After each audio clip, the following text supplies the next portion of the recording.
This is CBC Winnipeg News.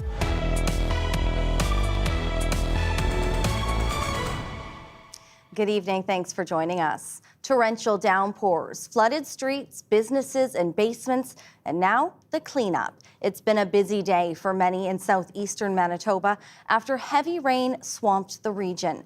CBC's Mike Arsenault has been speaking with people who've been dealing with waist-high water and the damaging impact it's left behind. The van behind me was in waist-deep water earlier this morning, a consequence of the heavy rainfall that touched down in Steinbach. The city got more than 156 millimeters of rain in the last 36 hours, causing flash flooding throughout the community. If we can just slow the water. It was all hands on deck at the Steinbach and area animal rescue. Staff, volunteers, and community members all pitched in to keep the water out. Sandra Watson is the volunteer adoption coordinator for the rescue. She says around mid-morning, water levels started to rise in the backyard, flooding the basement. We did have some time to try to get some volunteers out and rescue as much of the food and litter and supplies that we have downstairs. But it was coming in fast and we eventually had to just abort. Watson says the water in their basement was waist deep. They had to shut off the power to the building and are working to build a sandbag dike around the basement windows. She says all the animals were upstairs and weren't impacted by the flood. We did have to make plans for them to move out as fast as possible with all the generators running. There's fumes. Also, we had to turn the electricity off. So, we had to quickly find spots for 10 animals. Watson says the rescue just opened in June and had a ribbon-cutting ceremony earlier this month. Residents were hit by the floodwaters as well. Nikita Pandya says early this morning, water started coming up through her sewer until it was up to her knees, flooding bedrooms and common areas. We just set up last week and it's all messed. So it's all wet with the water and everything. And there's the kids' room with all the toys. That's also like in the water as well. Pandya says many of her neighbors got flooded too. Now she's waiting for her insurance company to assess the damage. Now, Steinbach isn't the only community being impacted by heavy rainfalls. The RM of Hanover has had to close some roads due to washouts, and the Reeve says the water is waist deep in some areas. The RM is offering sandbags to people as they continue to fight the flooding. Mike Arsenault, CBC News, Steinbach, Manitoba. Riley Lachuk will tell us more about just how much rain fell across southern Manitoba coming up in just a few moments. A local store owner is speaking out after a string of brazen thefts. More than half a dozen break-ins that's costing them tens of thousands of dollars. And it's caught on video. CBC's Zubina Ahmed reports. This surveillance video shows a man breaking in through a side glass door. You can see him take a bunch of wine bottles from the Emporium on Portage Avenue. Owner Kate Holden says it's the second time in a week and the seventh break-in this year.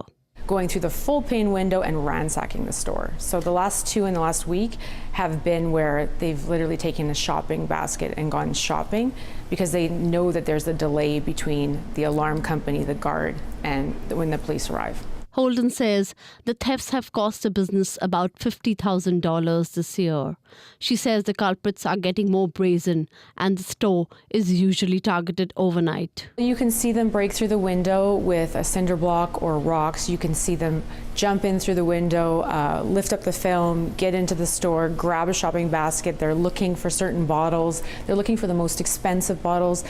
The smashed window is just one of the things the store has to fix. They boarded up windows with plywood and they're thinking about getting more glass that's harder to get through. She says it's a reality for small business owners facing the increase in retail theft. Your premiums go up. There's obviously a cost to fixing the windows, boarding it up, cleaning it up, and then there's the replacement of the product. Typically, we get allocated bottles stolen. There's an expense to that, and there's just an overall feeling of intrusion and keeping our team safe. Holden would like to see stronger penalties for shoplifters. She already has security cameras, but is thinking of more ways to protect her business. Zubina Ahmed, CBC News, Winnipeg. Premier Wab Kinew says Mark Wasiliu could have remained in the NDP's caucus, but he chose his law practice over his political career. The Premier spoke for the first time today about the MLA's dismissal. The CBC's Ian Fraze has more. Within an hour of Mark Wasiliu's dismissal from the NDP's caucus Monday, the MLA called his former boss a bully who demeans anybody who disagrees with him. On Tuesday, Premier Wab Kinew brushed it off. Well, it's disappointing that he's chosen to push a lamp off the table on his way out the door. The NDP says Wasiliu, who's also a lawyer, failed to demonstrate good judgment because a colleague at his law firm is representing Peter Nygaard, a convicted sex offender. Kinew says caucus leadership gave Wasiliu a choice. You can be affiliated with the NDP or you can be affiliated with Peter Nygaard, but you can't do both. That's the choice that was put to this MLA. And he decided to go with his law practice instead of with the team. Kinew agrees with caucus. And for somebody from our government team to be affiliated with that does not line up with our values as a political operation. But a criminal defense association doesn't understand how Wasiliu could reasonably be tied to the Nygaard court case. I don't actually see how that is an association. Generally, lawyers don't work on each other's cases. PC leader Wayne Owasco accused the premier at his media briefing of being dismissive. No remorse or empathy for some of the things that obviously he has said, because it's firsthand coming from one of his own NDP MLAs. Owasco is asking for an independent third-party investigation. He says the legislature is no place for bullying and intimidation. Civil servants and staff of the Legislative Assembly deserve a safe workplace. There have long been signs of tension between Kinew and Wasiliu. They wouldn't shake hands at last year's swearing-in ceremony, and Wasiliu said he would keep working as a lawyer because he wasn't appointed to cabinet. Come on, you're an adult. You're trying to be a real politician. You're a lawyer. You can't be pouty like a baby, right? Reactions from some of his constituents are mixed. I really liked him. Well, you have to follow your leader. Wasiliu says he plans to serve out his term as an independent MLA. Ian Fraze, CBC News, Winnipeg. Meantime, the federal NDP family in Winnipeg is having a much happier week than its provincial counterpart. Jagmeet Singh's party is celebrating by-election victory in Elmwood-Transcona. As CBC's Bartley Kivas reports, this comes after a close but decisive battle with the surging federal Conservatives. Jubilation and perhaps a little bit of relief as Leela Dance managed to hold on to Elmwood-Transcona last night for the NDP. She marched into the Junction 59 Roadhouse in Winnipeg's Kildonan Crossing late Monday evening as an MP-elect for an East Winnipeg stronghold her party would have been embarrassed to lose. I will fight for Elmwood-Transcona. I will fight for Canadians. Dance fended off a challenge from Conservative Colin Reynolds by 1,158 votes. A decisive margin, but much closer than the 9,000 vote spread former MP Daniel Blakey enjoyed over his Conservative challenger in the last general election. At the Royal George Beverage Room in the heart of Old Transcona, Reynolds reminded his supporters of that narrowing gap. We were the underdog in this, and we made it a tight race, something I know we can all be proud of. Daniel Blakey's resignation in March is what made this race tighter. There were questions about whether any non-Blakey could ever win this seat for the NDP again. Last night, Blakey said the vote spoke for itself. The thing about Blakey's winning this seat is because we were part of an NDP team and we were speaking to issues that matter to working people in Northeast Winnipeg. Leela is part of that tradition. But the party was concerned. Federal leader Jagmeet Singh made multiple visits to the riding. Provincial leader Wab Kinew endorsed Dance and recorded a robocall on her behalf. The Conservatives may also have helped by repeatedly reminding voters of the NDP's defunct governance deal with the unpopular federal Liberals. The Liberal vote ended up cratering in a way that clearly benefited Leela Dance. I promise to make you all so proud of me, and I will see you in Ottawa. Thanks. Voters in Elmwood-Transcona won't have to wait long to do this sing and dance all over again. A general election is coming for all of Canada, no later than next year. Bartley Kivas, CBC News, Winnipeg. A 27-year-old woman has been charged with second-degree murder in the death of a 74-year-old man. James Monahan was found dead at a home near Sherburne Street and Ellis Avenue in July of 2022. At the time, police said there were suspicious circumstances surrounding the incident and said it was being treated as a homicide. Now, more than 2 years later, a second-degree murder charge has been laid against Shara Shelby Lynn Harper. No additional information has been released. Well, students had an unexpected day off from classes today after a power outage left Red River College's Notre Dame campus in the dark. It was just one of several outages in southern Manitoba. In Winnipeg, there was a large outage north of the airport on Route 90. Manitoba Hydro says it impacted around 1,700 customers along with the traffic lights. Outages were reported in the St. Agath area, Morris, St. Jean-Baptiste, and the Lorette area. This afternoon, Red River College said power had been restored and that evening classes would carry on as scheduled.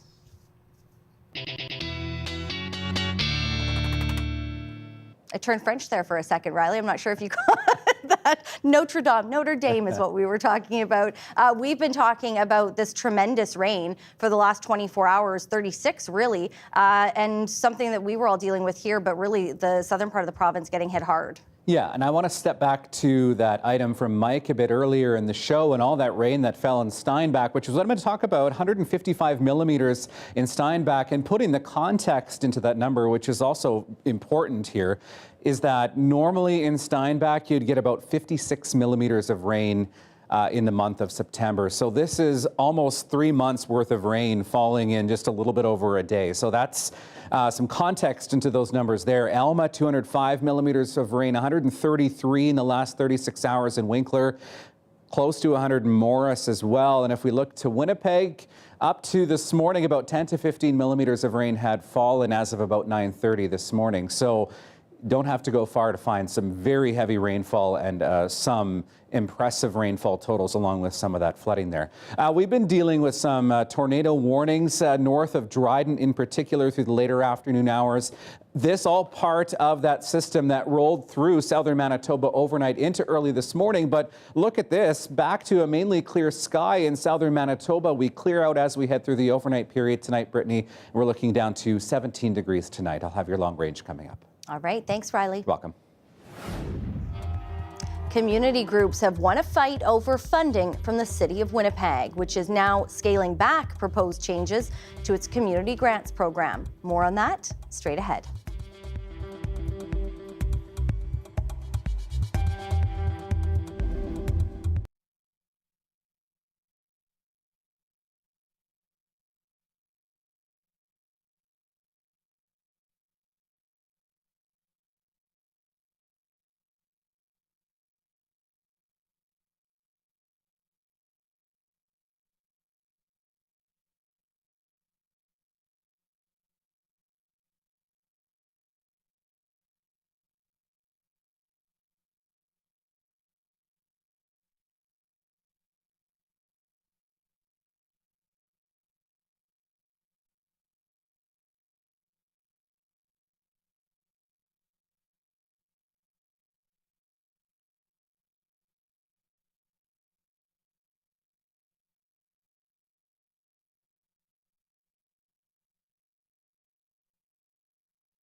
Breakdancers from graffiti art programming spun on their heads to protest cuts to community grant funding earlier this summer.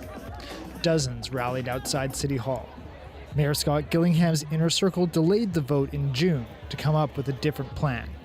Today, the Executive Policy Committee approved changes. These organizations are doing really important work on the front lines of our community. We didn't have an intention to destabilize these organizations. The plan would have cut available funding from $3.4 million to $1.3 million, starting in 2025. The cuts would have affected funding for dozens of organizations across the city, providing meal programs, recreation, and community cleanups, among other services. Kate Kaler is the Executive Director of the Social Planning Council of Winnipeg. This is what community grants do. They nurture and deliver on the city's chartered responsibilities to look after the health and well-being of its inhabitants. Later this year, councillors will look for ways to pay for the $2.1 million that would have been cut. They also changed criteria to allow the funding to be used to pay salaries for the nonprofit staff.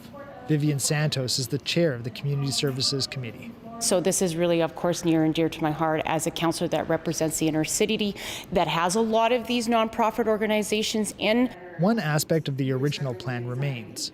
A new committee will select which groups receive the grants. Gillingham says he's still concerned about where the city will find the money. We have a financial challenge before us. One of the things that we're trying to avoid at all costs, or to make every effort to avoid, is reducing our funding to the frontline organizations. The funding to restore the grants will be referred to the 2025 budget process. Cameron McLean, CBC News, Winnipeg. There's a bit of a commotion happening at St. Mary's Road and the perimeter in Winnipeg. Parts of a new bridge and 2 new roundabouts opened over the weekend, causing some motorists confusion. It replaces the existing 4-way lit intersection near Maple Grove Park. The executive director of Manitoba Highway Engineering Services says it's called a diamond interchange and explains why it works. There are diamond interchanges throughout the province in different areas. This is one of our first ones here that uses this type of configuration with the roundabout ramp terminals.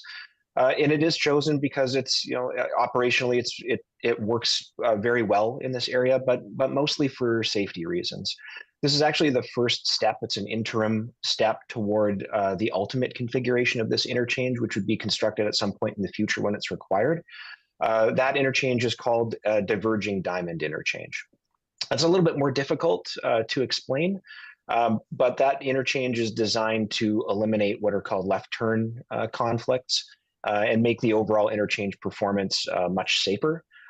Which is, obviously a desirable feature of any interchanges to make the navigating the intersection safer. The reason transportation agencies install these roundabouts at the ramp terminals is not only for operations, but mostly for safety. At a traditional intersection, you've got a number of what we call conflict points. And these are points where streams of traffic cross over each other and create the opportunity for an accident. At a roundabout, the number of conflict points is quite low. And whenever conflicts occur between vehicles, it's usually at a much slower speed. And it's at a if an error is made, it's at a collision angle that's very survivable and generally results in property damage only. So roundabouts, their ability to slow traffic down, change, potential collision angles if errors are made, makes that ramp terminal a very safe option for us to deploy. It's a common question that we have, intuitiveness of a particular design, or just the readiness of the general public in a specific area that might not necessarily have encountered a design or a layout like this before. It can take a little bit of time to get used to it, but people do. We try our best to make things as navigable as possible, not only with the design layout of the interchange, but also the signing. And some of that signing, most of that is in place, but there will still be tweaks as we move forward to completion here at the end of fall. Like I said, we're still in a construction stage that's not the final stage, so we are asking the public to bear with us as we touch things up here. It'll be much easier to navigate and understand the flow of traffic once we have the existing intersection decommissioned and the remaining connections in place. My understanding is that we're expecting to be fully open traffic availability on the final interchange by fall, although there will still be construction going on in the area, I believe, next year, as we're touching up ditches, seeding, erosion control measures, that kind of thing. The only thing that I would ask is, we have a lot of employees out there, not only from the department, but also our contractors and our consultants that are supporting us in this project. So I just ask drivers to please be patient and please recognize that you are driving through somebody's workplace. It can be dangerous, and just asking for an added measure of attention as you're navigating through that area for the safety, not only of the drivers, but also of our workers that are out there helping us.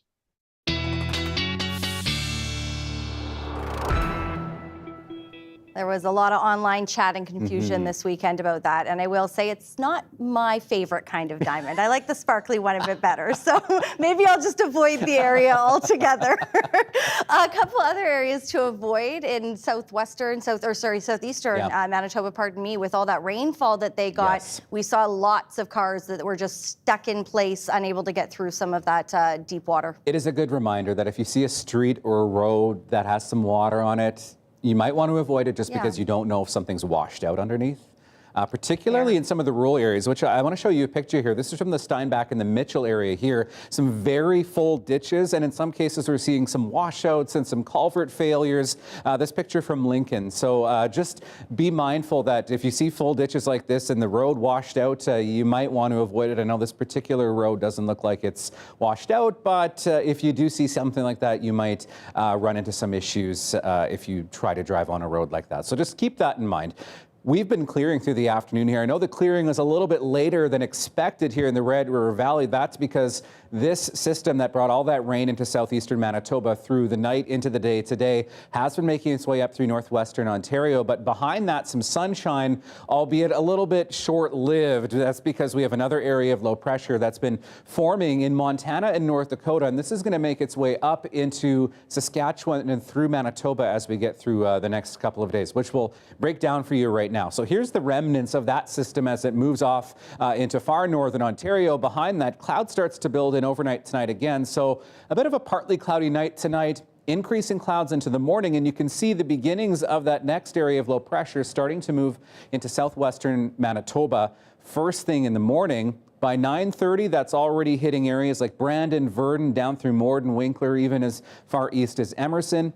In Winnipeg, by the lunch hour, a slim chance we could see some showers as far east as Winnipeg, but most of this is centered into western Manitoba. So we'll continue to track this as it moves up through Manitoba. As we get through Thursday, the center of that low brings a better chance of some scattered showers to the Red River Valley as we head through Thursday. In terms of numbers and accumulations, trace to a couple of millimeters through the Red River Valley, but 15 to 30 millimeters not out of the question for parts of Westman. So keep that in mind over the next couple of days here. We'll be tracking this low as it moves north and really closely following the track of that. So 26 tomorrow in Winnipeg, a bit of a warmer day than it was today. And Brittany, much drier toward the weekend and temperatures in the low 20s. All right. Thank you, Riley. You're welcome. Several people were killed and nearly 3,000 wounded when pagers used by Hezbollah members detonated simultaneously across Lebanon. That story after the break.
An extraordinary development in Lebanon today. Hundreds of pagers used by members of the militant group Hezbollah exploded.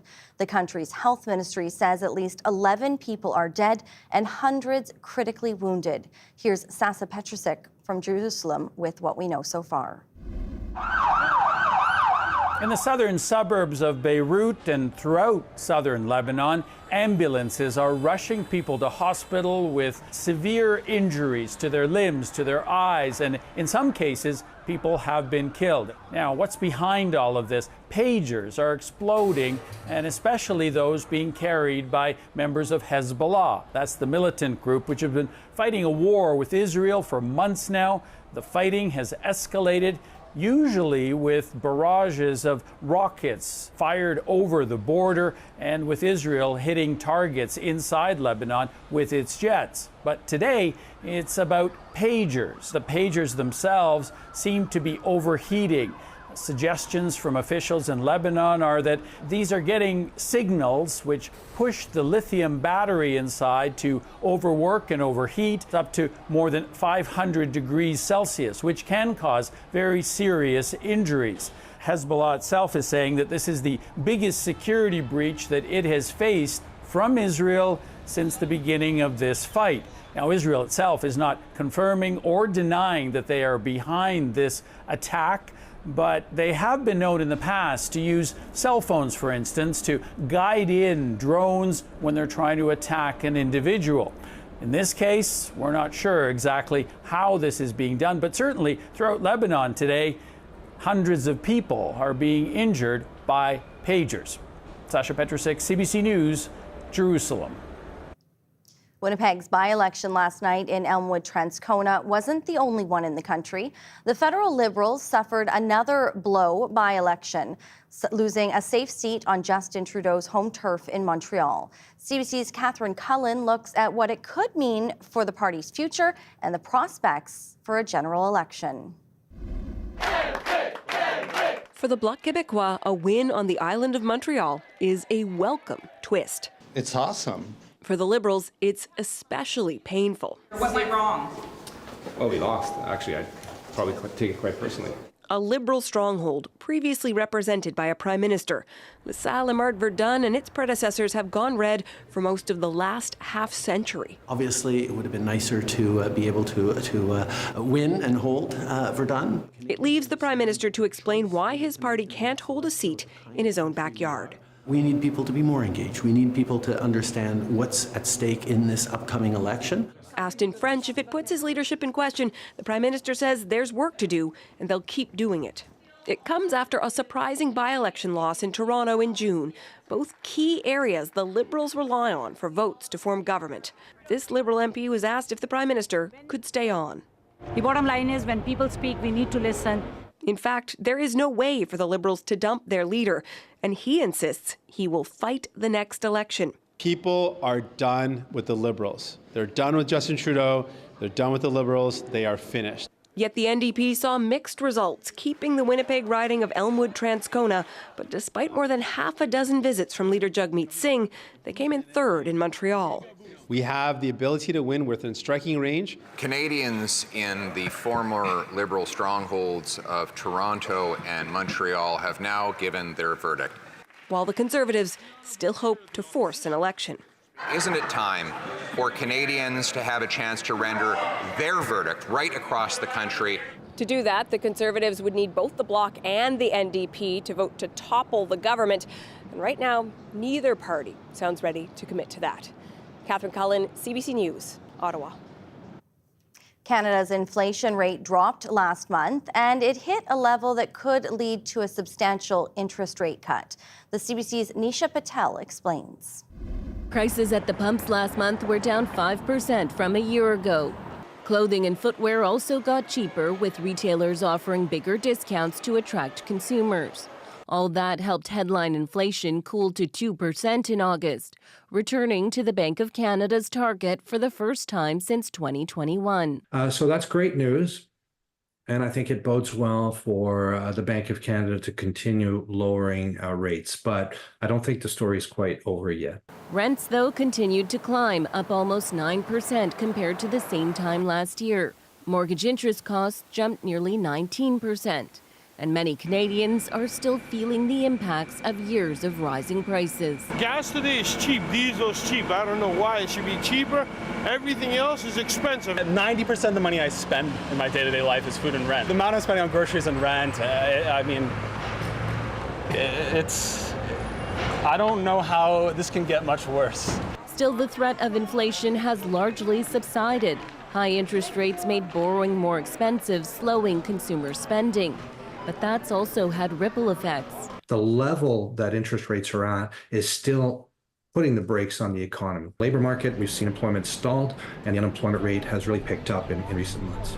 That's a clear concern for the Bank of Canada, which has lowered its key interest rate 3 times since June and opened the door to steeper cuts if necessary. If the economy is materially weaker than we're expecting, inflation's weaker than we're expecting, it could be appropriate to take a bigger step. The Bank of Canada will make its next interest rate decision in October, and most economists expect another cut.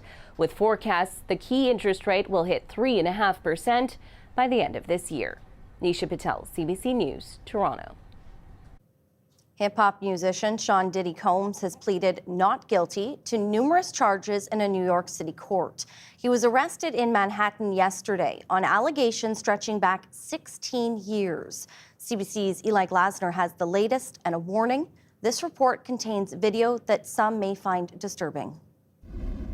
Racketeering and sex trafficking, those are just some of the charges federal authorities have laid against Sean Diddy Combs from an investigation stretching back to 2008 involving dozens of witnesses alleging that he used his power, his influence, even his staff to coerce his victims into sex acts that he described as freak-offs. The freak-offs sometimes lasted days at a time, involved multiple commercial sex workers, and often involved a variety of narcotics, such as ketamine, ecstasy, and GHB.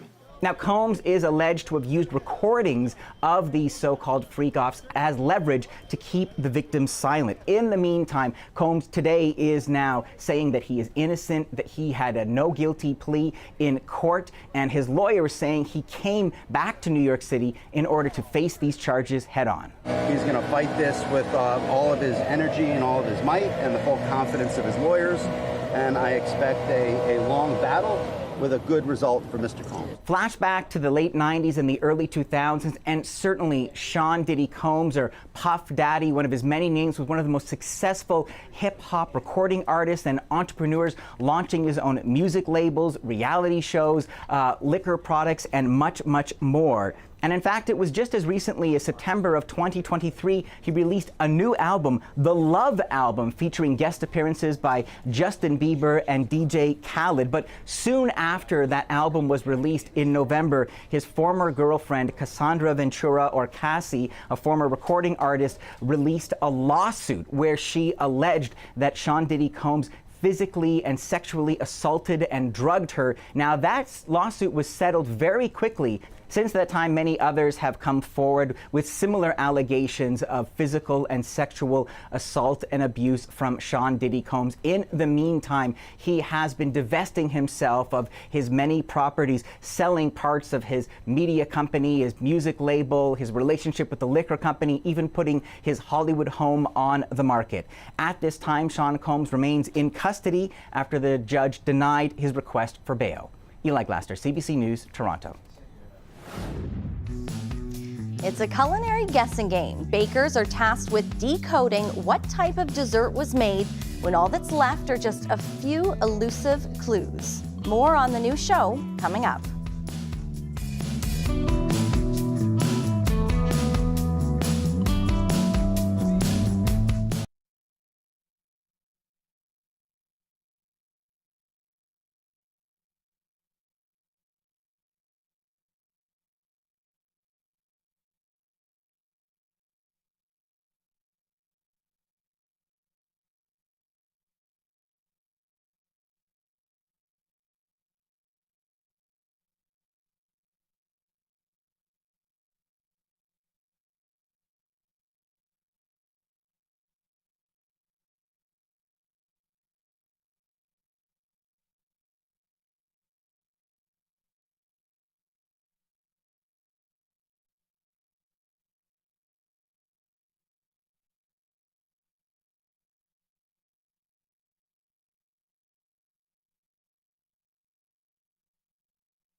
A Winnipeg mother and son duo will soon be on TV solving cases, but these aren't the traditional ones you would see on CSI.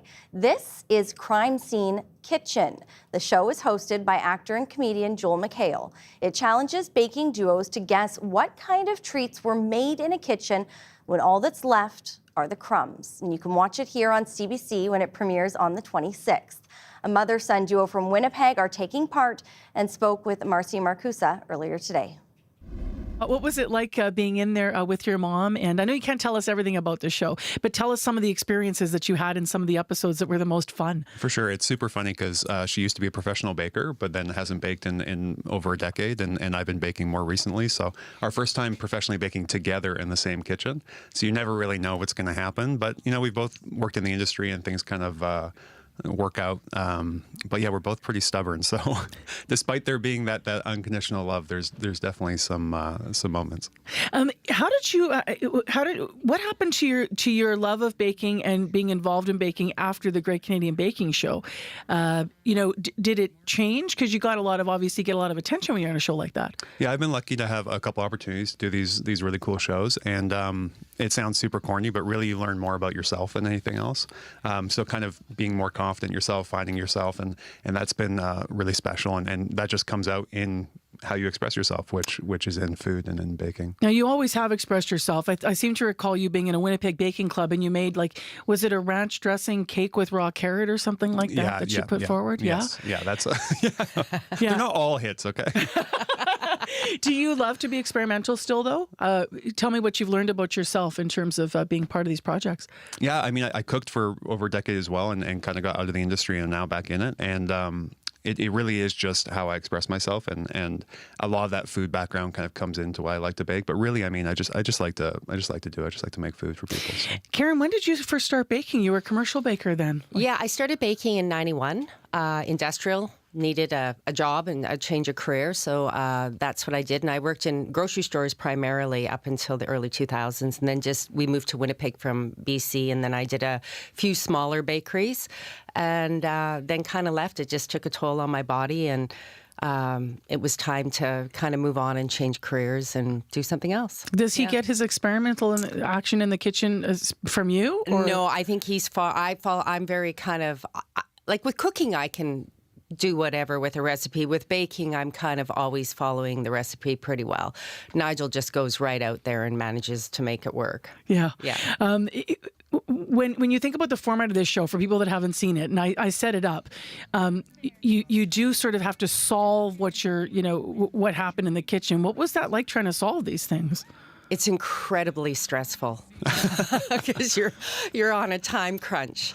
And you put all these things in your mind prior to going in, but once you get in there, it's a totally different story to remember to open cupboards, open dishwashers, look here, look there.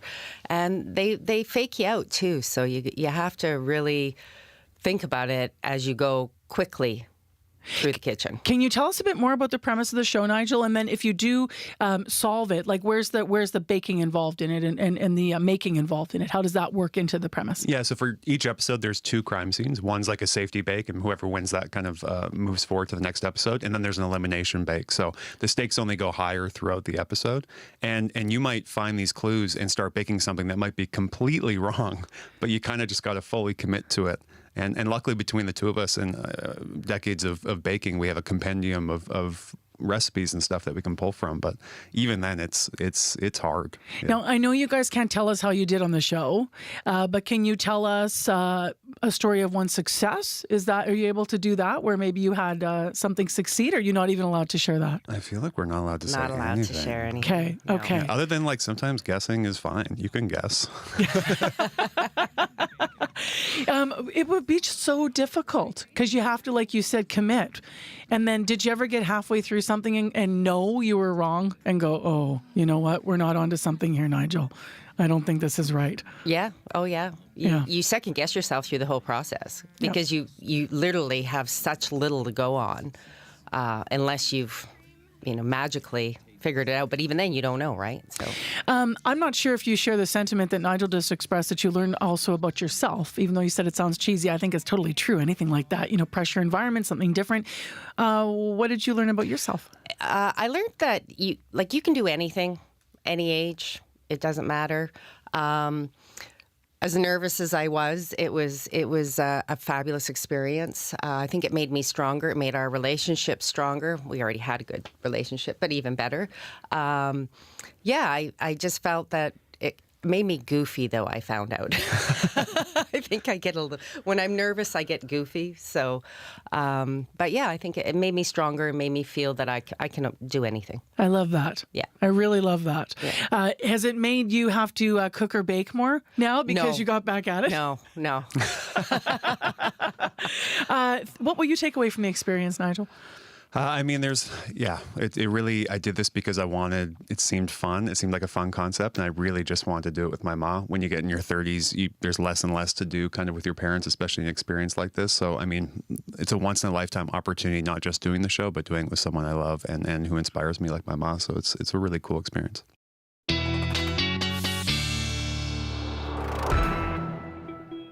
Riley's back in with us. And Riley, you know what? Besides the recreating it, I feel like parents do this every single day with their children who've come home after school and had a snack and left their plates behind. It's like, what did they get into? Or the grown-ups. What did that say? Or the grown-ups. We know who you are. Well, if you look outside right now, my goodness, you wouldn't even know that there was any sort of storm system that passed through, but that's certainly not the case in some areas in southeastern Manitoba, that it looks very different than it does here. We'll get a bit of a dry out as we head through the next 24 hours. Dry enough to maybe get out for a double dog walk tomorrow morning.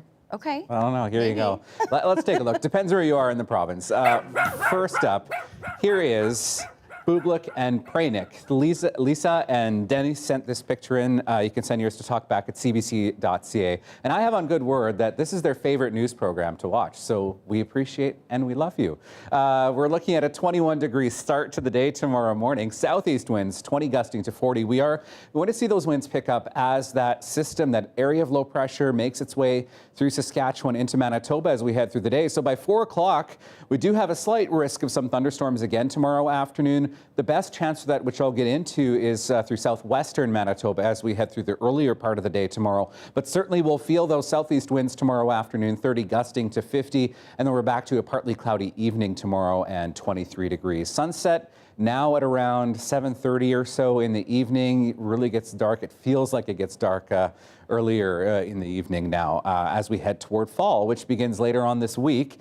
Here's a look at some of our temperatures, really up and down depending on where the rain was, where the cloud was today. So in Winnipeg, for example, getting to 22 this afternoon.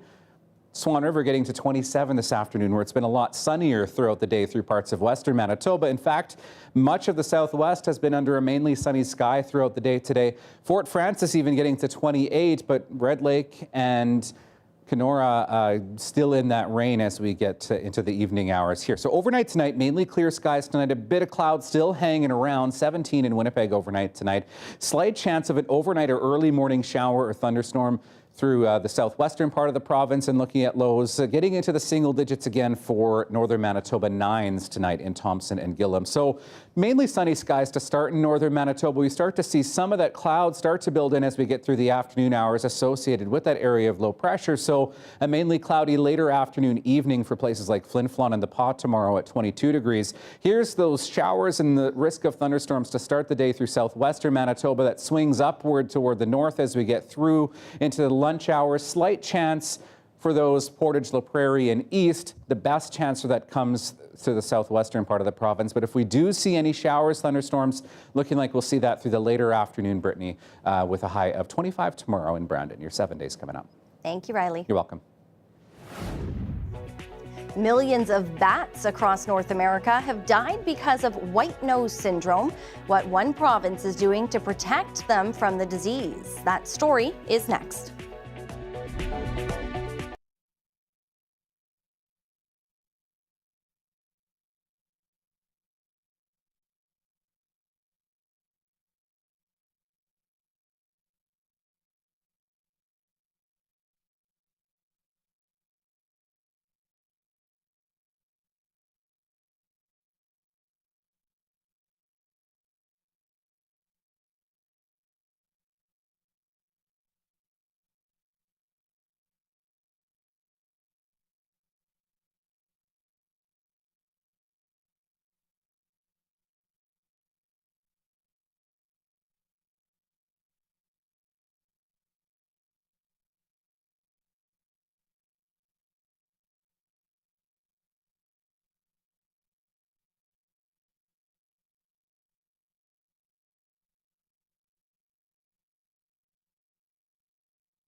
Millions of bats across North America have died because of a disease known as white nose syndrome. It was found here in Manitoba in 2018. Wildlife authorities are coming up with plans to minimize losses and help the species rebound. CBC's Wallace Snowden looks at what one province is doing. Bats, they've got a bad reputation, and if you're squeamish, fewer of them flying around might seem like a good thing. Not so much. When they take wing each night, they eat a buffet of bugs, acting as important pest managers for farmers, gardeners, and city dwellers. And now populations in Alberta are in trouble. A deadly fungus known as white nose syndrome has moved in. It was confirmed in the province for the first time earlier this year. There's no cure, there's no magic bullet. We're never going to eradicate the fungus. It's going to be here. So what can we do to keep our populations healthy enough that they can get through this period of being populations sort of being decimated, and then they can slowly recover? The disease has killed off millions of bats across North America and nearly wiped out some populations. Infected bats wake early from their winter hibernation and starve to death.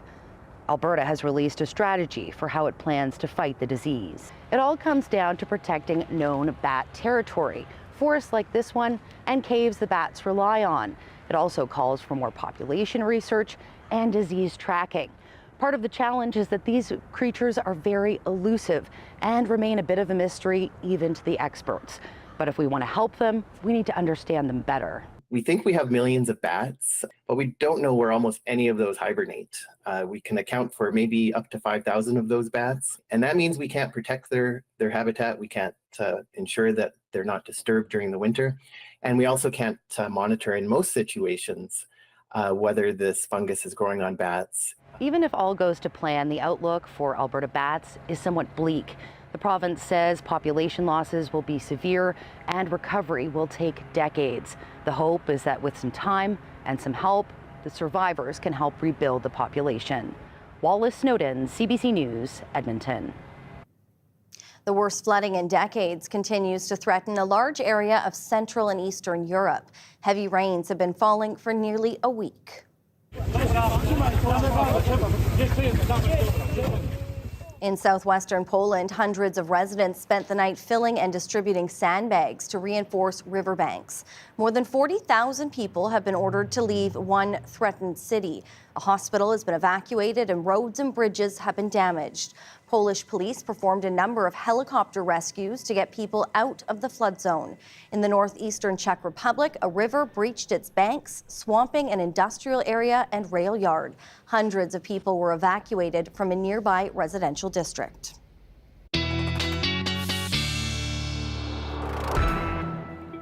Well, time for a look at your 7-day forecast now. We'll start to see some cloud building in as we get through the day on Wednesday. Building in more so overnight tonight through southwestern Manitoba. Slight chance we could see some showers in the Red River Valley through the later part of the day tomorrow. Our best chance of some scattered showers, though, comes through Thursday. 23 degrees. Our temperatures slowly getting back towards something that's a little more seasonal for this time of the year. The normal high 17 degrees, down to about 20 degrees by Sunday, then back to seasonal. Slight chance of showers into Monday and Tuesday of next week. A couple of weather photos for you from the Interlake. The first one is from Leah, both of them actually from Leah in St. Laurent. A bit of an eerie looking sunrise, and another one of the fog here as well. You can keep your pictures coming to talkback@cbc.ca. A Mid-Autumn Festival is underway in China. It is marked on the 15th day of the 8th month on the lunar calendar when the moon is full. And it isn't just people who are enjoying the traditional mooncake treat. Here's your daily lift.